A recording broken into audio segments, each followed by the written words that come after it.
everybody, welcome back to Life with Mama B. I am back with another video. This video is very informative. I would ask that you really pay attention to the information that I'm sharing today, because this information many times in many families we never think about.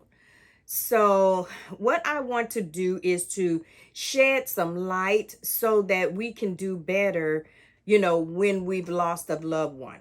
Not just those that have lost a loved one, but those that are around us. The Bible says, in all you're getting, get an understanding. If we understand the things that we're going through, then the process is not so devastating. So that's what I want to deal with today. And then I want to say I'm dealing with this subject while in the midst of my family suffering multiple loss, on multiple days. So, just want to dive in and get this information out. It's some information that I studied because I had questions. And the questions were, why does, when a loved one passes away, the family is just so destroyed, divided, anger is flying, blame, and then sometimes it just looks like nothing. Don't know what you're arguing and fussing about, and just so many emotions. And I was just like, what is it? What is the issue? So what I'm going to talk about today is the 5 stages of grief.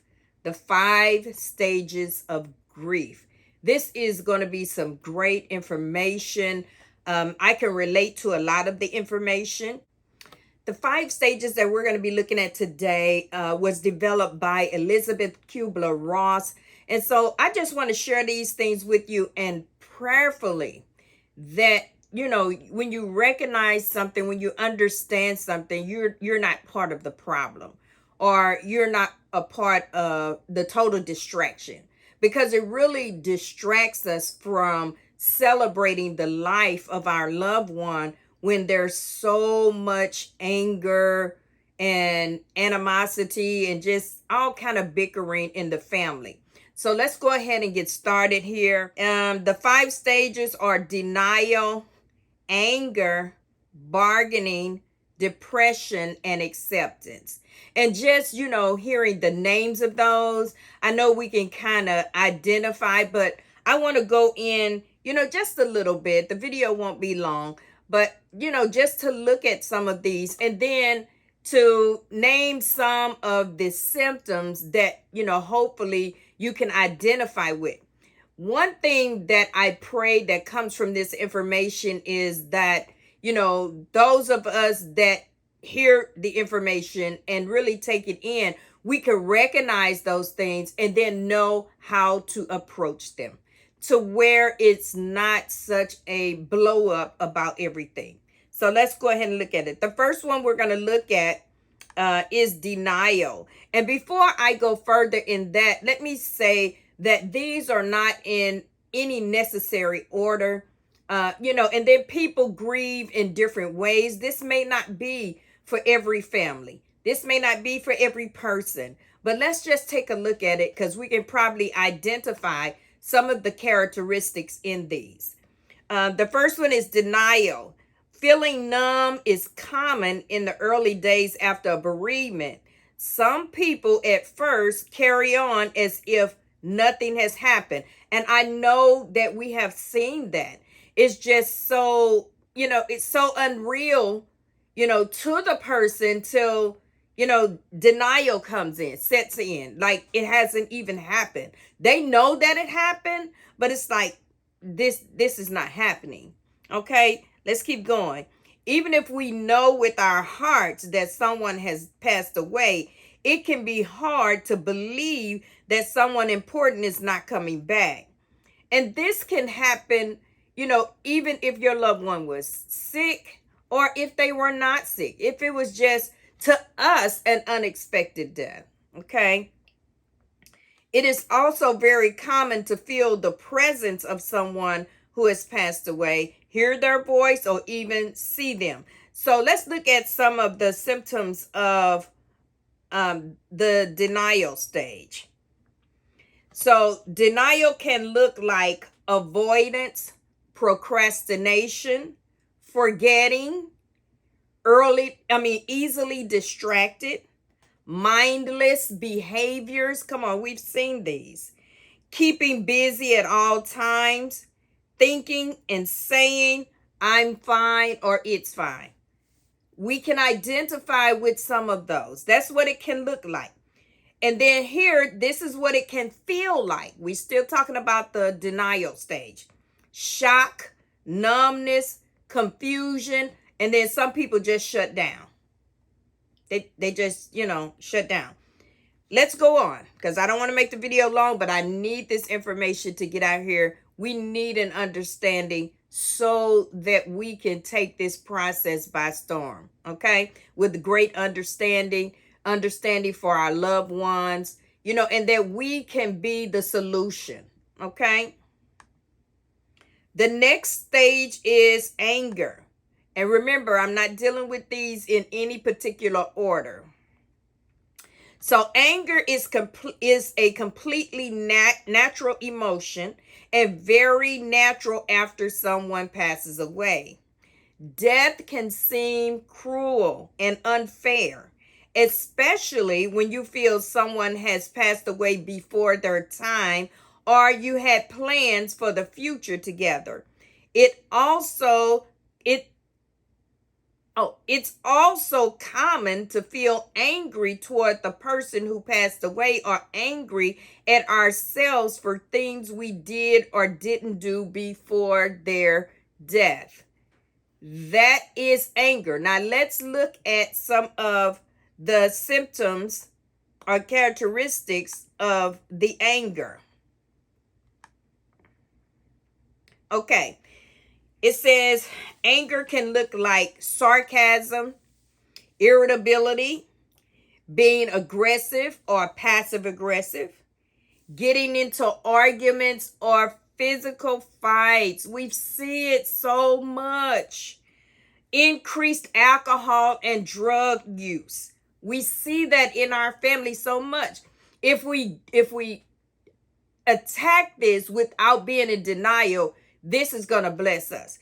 And this is just what we see, getting into arguments or fights. Come on. Increased alcohol or drug use. Some people think that they can just drink it away. That doesn't happen. You cannot. Because when you come down off of that high, the situation is still there. You got to deal with it. But when we have people in our families that deal with that type of behavior, then we have to know how to approach it. And many times the way to approach it is to not approach it, because we can't catch people in the midst of, the anger and then try to talk to them about it, because sometimes they'll think you're trying to talk down to them, or then they'll start lashing out, then you'll start lashing back. I'm just trying to help you. Sometimes it's best to just leave it alone and pray. Okay. Now, anger, let's say it can feel like frustration, impatience, resentment, embarrassment, rage, or feeling out of control. Those are some of the characteristics of anger. Let's go to the next one. Our next stage is bargaining. When we are in pain, it's sometimes hard to accept that there's nothing we can do to change things. That is so common. We all feel that way. Bargaining is when we start to make deals with ourselves, or perhaps try to make deals with God, if you have that relationship with God. We want to believe that if we act in particular ways, we feel better. It's also common to find ourselves going over and over things that happened in the past and asking a lot of what if questions. wishing we could go back and change things in the hope things could have turned out differently.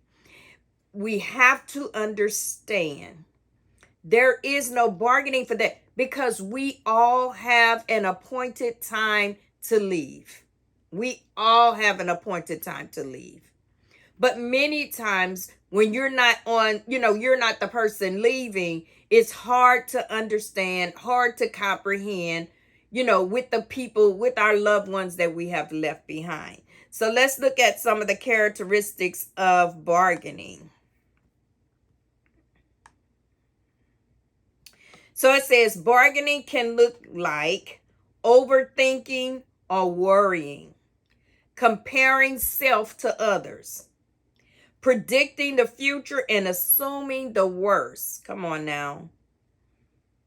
Perfectionism, thinking or saying I should have or only if I would have. Judgment towards self and others. That's what bargaining looks like. Now, bargaining can feel like guilt, shame, blame, fear, anxiety, and insecurity. That's bargaining. This is blessing me just reading this because, just some things that's going on, with my family members now and in my family now. This information, it just really blessed me. It put me in a position, to be that peace in the midst of any rage. It just puts me in a position to be that peace. And, just, humbling my heart to prayer, just praying. Because sometimes it's nothing that we can do naturally. And so we just have to pray and, ask God to come in and intercede and asking him to send peace and send comforting angels to our family. That's what'll calm them down. Okay, the next stage is depression. Sadness and longing are what we think of most often when we think about grief. This pain can be very intense. And if you haven't lost a loved one, you have no idea. Intense pain.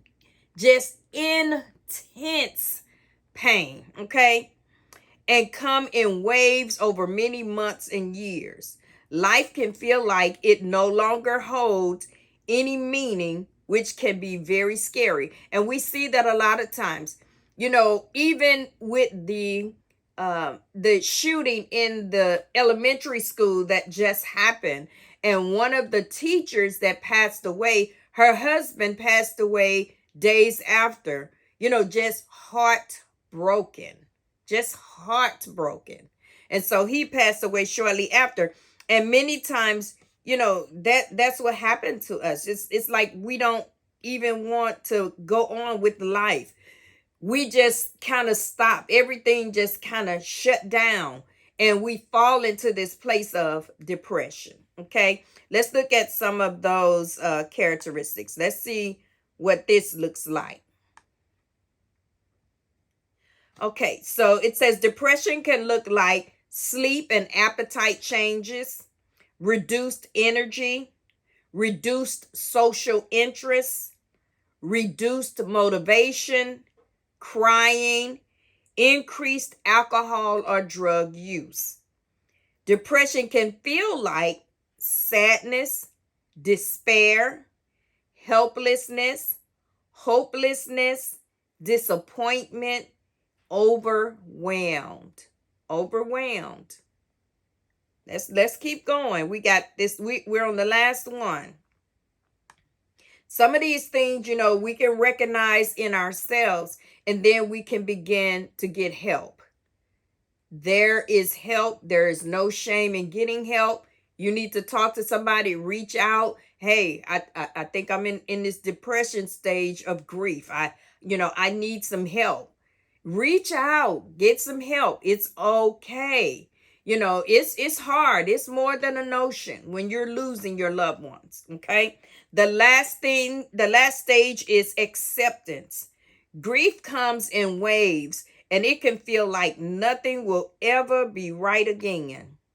But gradually, most people find that the pain eases. Come on now, it does. And it is possible to accept what has happened. We may never get over the death of someone precious, but we can learn to live again. That's a good statement. I'm going to say it again. That's a good statement. We may never get over the death of someone precious, but we can learn to live again while keeping the memories of those we have lost close to us. It is never meant for us to get stuck at the day of transition of our loved ones. We have to move and end at this place of acceptance. So you may never get over it, but you learn to live again by, focusing on the memories, those beautiful memories that you have. And then having the understanding that your loved one is not here sick anymore. They're not struggling anymore. It's a beautiful thing when you can move through this process. We have to get past all of those other stages of grief to get to the place of acceptance. Let's see what acceptance looks like, and then let's see what acceptance feels like. Acceptance can look like mindful behaviors, engaging with reality as it is. This is how it is right now. Come on. You got to develop these. Being present in the moment. That's going to help us to not go back and just, bring up all of those past things. Maybe we had an argument 10 years ago. I shouldn't have did, or I shouldn't have said that, or it has nothing to do with what has happened. We take things and then we try to, match them together, put them together, but the puzzle pieces don't fit. Okay, we don't want to do that. Able to be vulnerable and tolerate emotions. This is what acceptance can look like. Assertive, non-defensive, honest communication, adapting, coping, and responding skillfully. So acceptance can feel like good enough, courageous, validation, self-compassion,